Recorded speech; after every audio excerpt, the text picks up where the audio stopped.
these are the things that you shouldn't buy in this Beanstalk update, and I'll break it all down for you so you don't have to struggle. Because honestly, it's just going to be a total waste of money, inventory slots, and effort if you grab them without thinking. So if this kind of content interests you, make sure to hit that sub button. We're really close to 1k subs. So please, help me out and let's go. Now, every update brings in a ton of new stuff. We already know that. But since there are now so many seeds, pets, and cosmetics to choose from, it's easy to get confused about which ones are actually worth it and which ones are just storage fillers. So let me ask you, for you personally, what's the one item that got added to the game that you never even considered buying? You're the only thing that's not important here. Oh, wait, wrong topic. Anyway, let's get back to the content, guys. So, let's talk about this thing that on the surface looks like a total waste. Honestly, if you're just scrolling through the shop, it feels like it has no purpose. I mean, it really looks like one of those filler items that the devs added just to fill up space. But actually, this one is really important, especially for players who aren't that great at climbing up the beanstalk. I know a lot of you just use the portal system. One click and you're teleported right to the top. Done. But here's the problem. If that's the only way you're climbing, you're missing out on a ton of free rewards.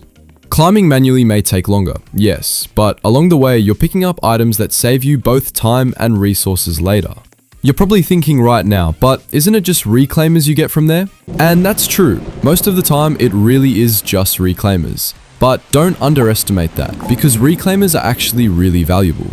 For example, let's say you planted something rare or valuable, like these Romanescos I've got here.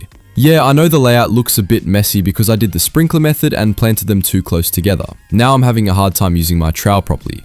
Don't copy me on this one, guys. Now imagine I want to remove one of these plants. If I just use a shovel, that's a total waste, especially if what I planted was a prismatic seed. A shovel would just destroy it completely. But if I use a reclaimer, I can safely take it back with no loss at all. That's why this little item is a complete lifesaver.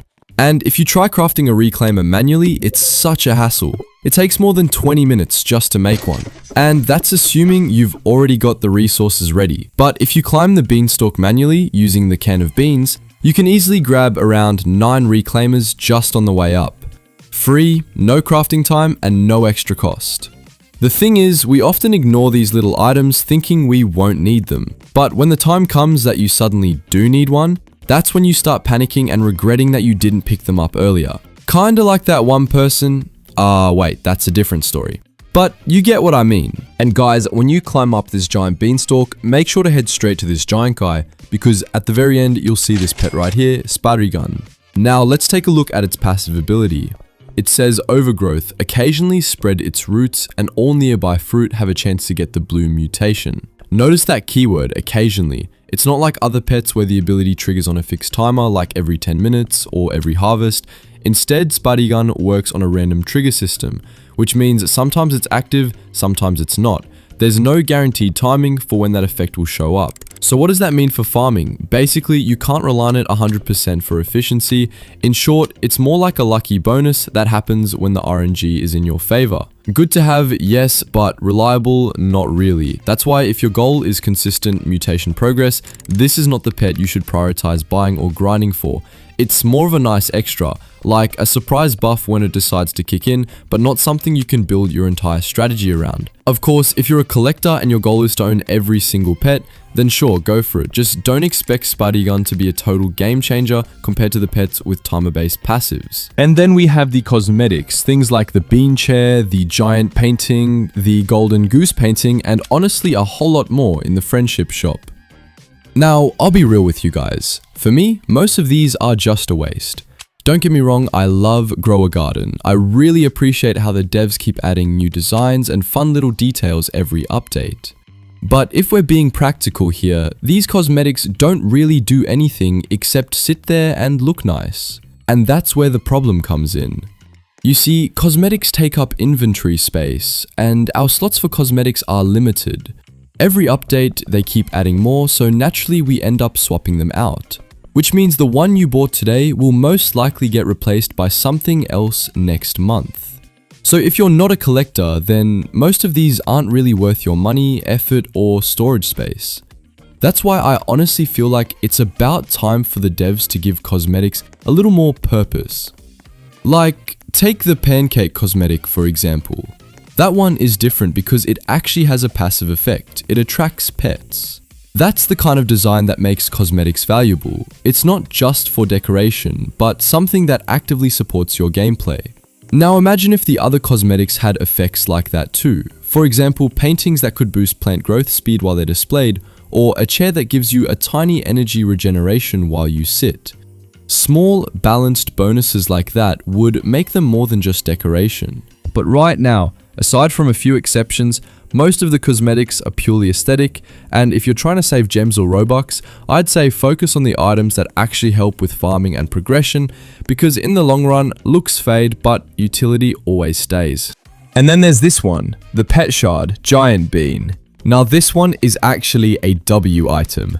Why? Because you no longer need to go all the way to the pet mutation altar and gamble your way to a mega mutation. Normally, if you want to make your pet mega, you'd have to rely on luck, trial and error, and sometimes you burn through a ton of resources before you even succeed. But with this shard, it's completely straightforward. If it's in stock, buy it right away, and boom, you can upgrade any pet you want straight to mega. No waiting, no gambling, no wasted resources. It's one of those items that if you're a collector or your goal is to max out your pets, is totally worth it. The only real downside is its availability. It's not always in stock, so you really need to keep watch and grab it fast when it appears. Now, let's move over to the gear shop. Technically, this isn't part of the Beanstalk update, but since it's one of the most unused features by players, let's cover it anyway. This is the kind of item that really makes you scratch your head and wonder what's the actual value of this in the game. For some players, sure, it's a symbol of good friendship, and when you finally grow it, the reward is what's called the friend-bound mutation, which from what I've gathered gives you around a 70x multiplier. On paper, that sounds incredible, right? But here's the catch, once you get it, it's extremely fragile. Here's the deal, if you miss tending the pot even once, that's it, it's gone. You go all the way back to the start, and even worse, the only way to revive it is by spending Robux. And that's where the frustration really sets in.